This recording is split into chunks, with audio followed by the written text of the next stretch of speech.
let's dive in here. Lots going on around the Cincinnati Reds. You wrote a piece last night for Cincinnati.com in the Inquirer. I want to spend a lot of time talking about Luis Robert here on the show. That's kind of the hot name right now. The Reds, of course, were connected to him about a year ago, but those talks didn't really go anywhere. And now, all of a sudden, the contract is a little bit more friendlier. You could get out of it after 1 year. What are you hearing on the Reds and Luis Robert? Do they have a real chance at landing him here? Yeah, I think so. I mean, the contract in some ways isn't any friendlier because it was a 1 year contract and a buyout last year. Okay. Too. Yeah.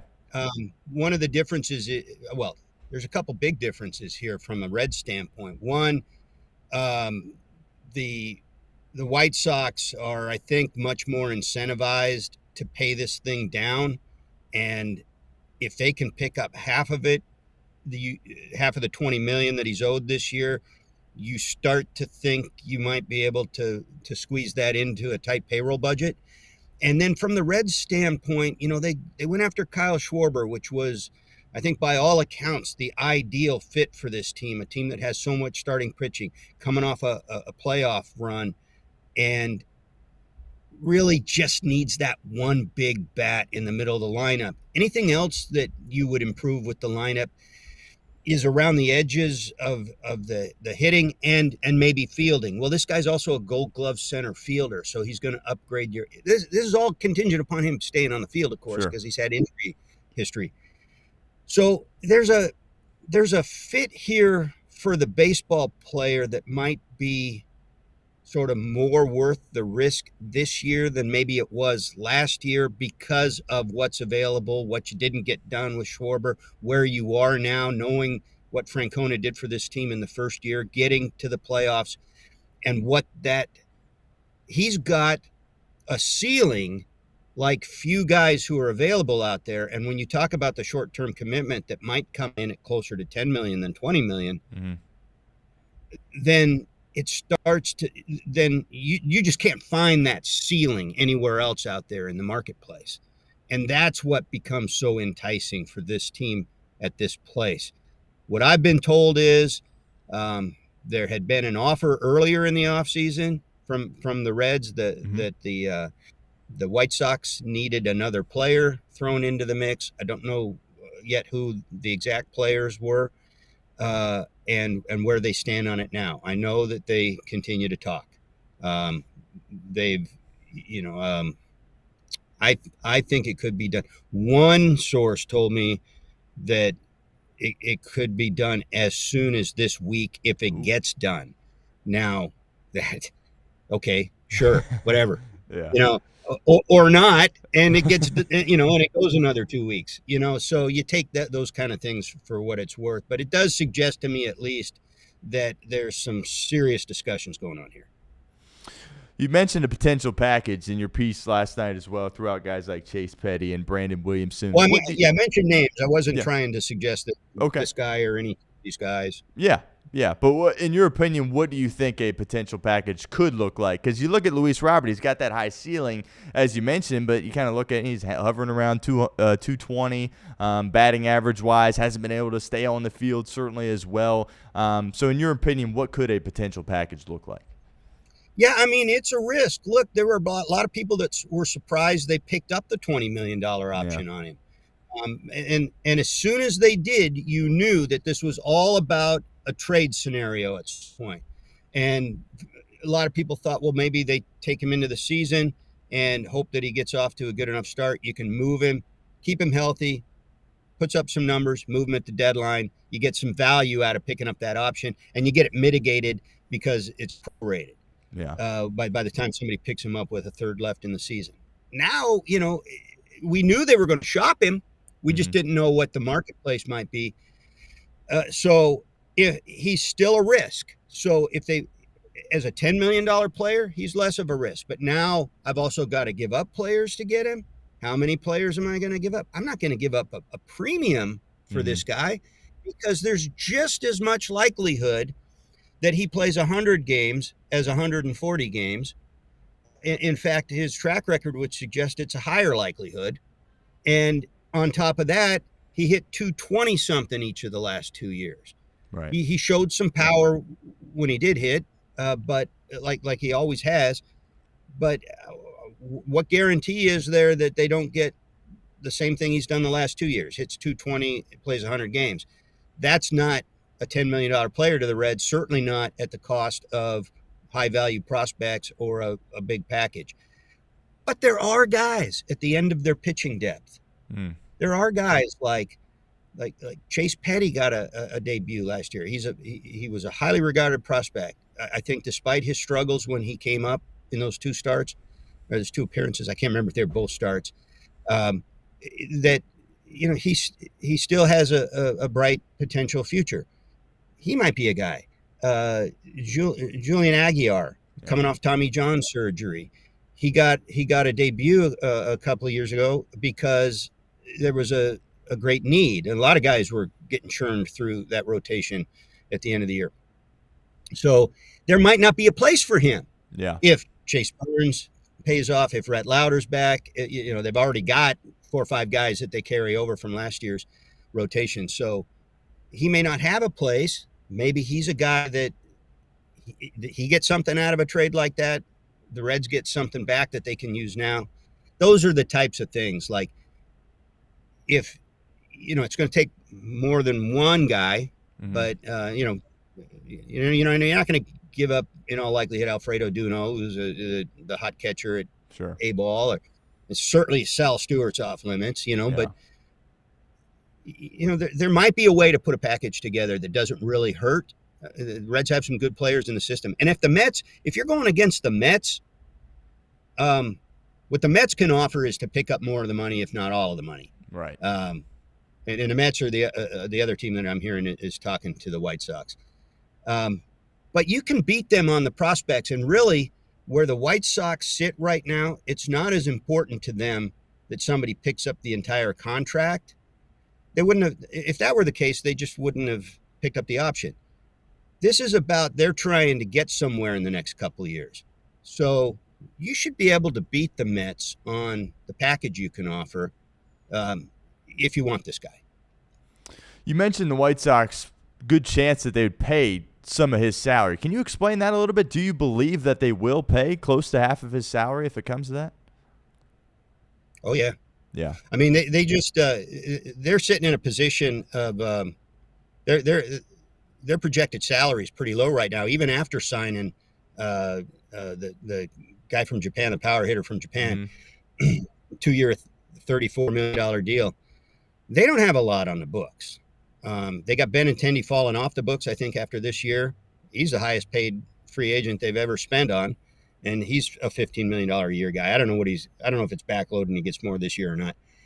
But they've got enough money. To them, the value in this is, look, we paid $20 million to hold on to an asset we might be able to move for something that's going to help us win in the future. Maybe the near future. That's the value of that $20 million. That's what they spent the $20 million on. So whoever they get in return for him, if they have to pay $10 million, then they've spent $10 million to get those guys. And so that's pretty high value. If they can turn Luis Robert at $20 million as a guy who's on their roster for $20 million, into a $10 million outlay for, let's say, 2-3 prospects where you feel real good about one of them, that's value to the White Sox. Sure. Yeah, that makes sense. Absolutely. One thing I've always said since the season ended was that, in my opinion, that's a successful year that you had last year for the Cincinnati Reds. You made the playoffs, hadn't done that in a while, first year with Tito. Thought it was overall a successful season. But one thing they needed to do was make sure they didn't just run it back with the same group and make sure that they made some adjustments to try to, potentially get out of the wild card round going forward. If they miss on Robert, what is the likelihood that they sit there and say, you know what, offensively, we're just going to run it back with the same bats that we have? No, I think they're looking at a bunch of fronts. Okay. Again, I like the Robert idea as a way to get creative, to try to capitalize on his ceiling. And remember, he's 28 years old. He'll be 28 when the season starts. That's a traditional prime year for a guy. So if he's healthy, there's no reason to think you can't get what he's capable of, especially in that ballpark for a hitter. So I like the idea of him as a ceiling play. But if they don't get him, they're still working a lot of other fronts here. I did a thing late last week where I threw out 4 trade guys and 4 free agents that could be fits with their budget. Mm-hmm. And some of them are creative. I mean, like some of them are like super creative and kind of reaching for the stars type of thing, like Wilson Contreras, who's already moved on to the Red Sox. But Luis Robert was one of them. But there's free agents on the list too. I think they're going to try, even if it's more along the lines of what they did last year. Remember when they and again, it was a little bit different emphasis last year because they didn't have that young core, didn't have the playoff experience. You're bringing in Terry Francona. You're bringing in a different coaching staff. And now you want some guys in the clubhouse that have been there, done that. So they go get Jose Trevino. They go get Gavin Lutz. These are opportunity trades that they go get. And then they sign Austin Hayes near the end of the offseason. Those are the kinds I could see. Those levels of moves where they try to put together a combination that they can afford, that and maybe even another upside possibility. So Scott Boras at the winter meetings included the Reds as being interested in Cody Bellinger. Well, I'm 1,000% positive. Yes, they talked to him, but they talked to everybody. Sure. And sure, they'd be interested in him. Can they afford him? Is somebody can they outbid somebody for him? No, no, not where people think his market is. But these are the kind of things they're exploring everything. Mm-hmm. I don't think they're going to stand pat. Okay. Let's talk Elly here for a second. Lots been made of him in the World Baseball Classic. He reported that he told Albert Pujols that he's in, he's ready to go. And then the Reds, of course, there's been some rumblings that actually the Reds don't want him to play. What's kind of the latest on Elly in the World Baseball Classic? Well, it's not just the Reds. There's some other people close to him that wonder if that's the best thing for him. But it is something he wants to do. My understanding is he's officially on that roster now. And the Reds people have told me that this is up to the player. I mean, the team can't say you can't play. Okay. Unless you're injured, unless an injury comes into play. And he's fully recovered from that strained hamstring or quad, the left quad, I think, that he had over the last couple of months of last year. So I don't think there's any injury issues here that would prevent him from playing. If he wants to play, he's going to play. Is it the best thing for this team competitively?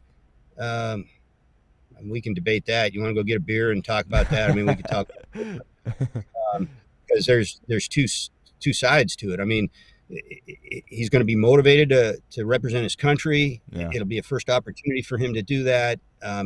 Sometimes that can be a growth thing for a guy. Especially a hitter, like you're more reluctant to have your pitchers go because so many bad things can happen to pitchers. Hell, Edwin Diaz lost a season and it wasn't even from pitching. Right. But the other side of it, of course, is that you ramp up really quick to be that competitive with the juices flowing that hard early March, and then you come back. Get ready for the season. It takes something out of you by the time the season starts. That's the other side of it. I don't think it's a big deal. This is a guy who played every day last year, like it or not. Yep. And most of us watching it, and I think Francona, in retrospect, didn't like it. Yeah. Going forward, he's going to get scheduled rest. Yeah. And so I don't think as a workload issue, it's something that you've got to factor in if he goes and plays in the WBC, but they were already going to factor in rest for him. And it might even help them sell him on it because he's not a guy that likes to sit even for a day. Absolutely. So from an injury perspective, from what you know, it's all good and he should be good for spring training? Yeah. As we sit here right now, yes. Yeah. So the Reds re-signed Emilio Pagan, of course, signed Caleb Ferguson there as well. Do you think they feel comfortable now with where their bullpen's at, or do you think we can expect a couple of more additions as far as big league players go? I think we'll see depth there, depending on how they address the hitter. Because right now, I mean, look, they got an experienced lefty who was just in the playoffs this past October. Whatever you might have thought of his performance, and he's a veteran. They needed that. They desperately needed that as a way to help upgrade their bullpen, and obviously getting Pagan back. They have to focus on the hitter now, and wherever they go with that, I mean, if it's possible, they might free up payroll space by trading one of their many arbitration eligible guys. And if they do something like that, maybe that's included in a trade for the hitter you get back. So there, we'll see where the resources wind up by the time they get the hitter done. They got to get the hitter done first. If there's something left, I could see trying to pick through the discount bin at the end of the offseason for another big league reliever. What you'll see for sure is some guys with big league experience come in on minor league deals with a chance to be either depth in the wings at AAA or maybe have a shot to earn one of the spots at the end of the bullpen, or not the end of the bullpen, but in the middle of the bullpen.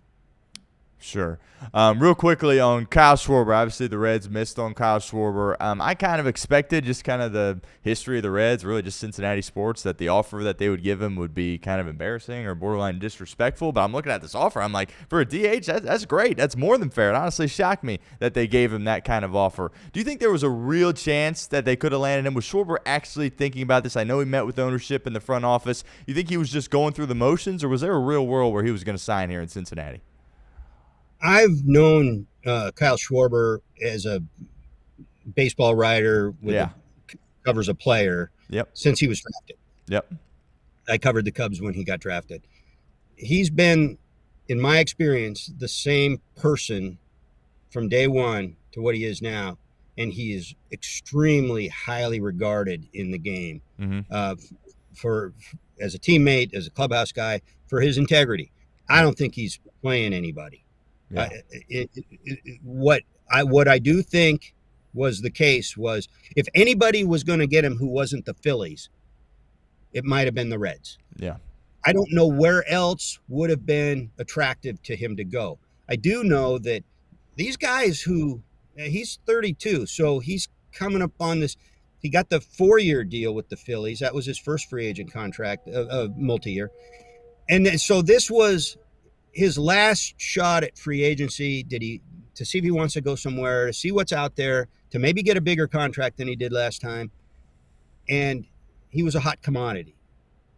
The Phillies said to him, go see what your market is. He said, I'm going to go see what my market is. They said, don't sign with anybody before you talk to us. We want you back. We love you. Ownership, front office, guys in the clubhouse, they all love him. And by the way, they've never not made the playoffs with him. Right. And I don't think that that's a coincidence. So they were always going to get a shot. They were always the favorites for him, and they were always going to match whatever offer was out there, as long as it wasn't like $800 million. Right. And in fact, they matched the Orioles offer, and that's what got him back in Philly. So that said, I think the 5-year 125 that the Reds put out there, that was a legit offer. Oh, yeah. And going into the offseason, you'd say, maybe that gets it done. We were hearing early in the week at the winter meetings that the issue was going to be the 5th year, and they had the 5th year on the table already. So I give the Reds some credit for making an offer that, to use your words, was not embarrassing. Right. And at the end of the day, they weren't going to beat the Phillies. They were going to have to hope that they made a competitive offer and that playing at home meant something to him, meant enough to him that he would take a good, strong offer to go play for his hometown team, because really this is going to be the last chance he has to do that and make a difference. That's what you were banking on. If there was a team besides the Phillies that were going to get Kyle Schwarber, I think it would have been the Reds. But that said, I think that's just how likely it always was that he was going to go to the Phillies. Last question for you here, Gordon, before we let you go. I want to talk Spencer Steer real quick. There's some people here at this company that think he's not a good player. I think he's a very good player. What? I think he's – yes, I know. I can't believe it. I think he's great. He's one of my favorite players just because he's a baseball player. Yes, I he's like a ball the player. way he plays. Yes, I agree. And you can put him anywhere. I get prototypically or stereotypically he's not the first baseman that you would draw up in your mind, but I mean, he was a Gold Glove finalist. He did great over there, in my opinion. Right?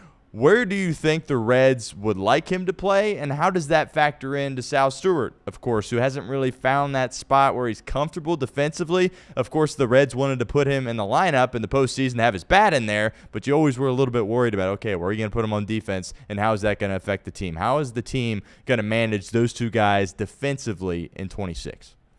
I think you're asking the exact right question when it comes to Spencer Steer, because the way he handled first base for a team that has defensive deficiencies in a lot of places was a big part of them winning. Right. I think that gets overlooked. It does. When you have a first baseman who does the kind of things that he did last year and shows the kind of athleticism around the bag that he showed, and he got better as the year went on over there, you make the rest of your infield better. Because, I mean, he was picking throws. I remember covering a guy that won a platinum glove in Chicago, Anthony Rizzo, and he told all his he had guys with 3 different kinds of arms across that infield. And he said, just don't throw it over my head. I'll catch everything else. And that's what Spencer did. He caught everything else. And that, like I said, that makes the rest of the infield better. And so you would think moving forward that ideally you'd like to leave him there. Right. But we keep hearing over and over again, no matter who you ask, well, it kind of depends on what our roster looks like by then. Or there's value to him moving around too. All of that's true. But I think it's all about Sal Stewart. I think if you think Sal Stewart's in your plans, he can't play third base. Right. You got a Gold Glover over there in Brian Hayes. And if Hayes hits at all, then he's a plus addition to your lineup just because of what he does in the field. There's no other place to play Sal Stewart but first base. And you're probably not going to commit the DH spot to him every day. You might run him through there more regularly than some other guys, depending on what your injury situation is. But that's why we keep hearing, well, Steer might move around again.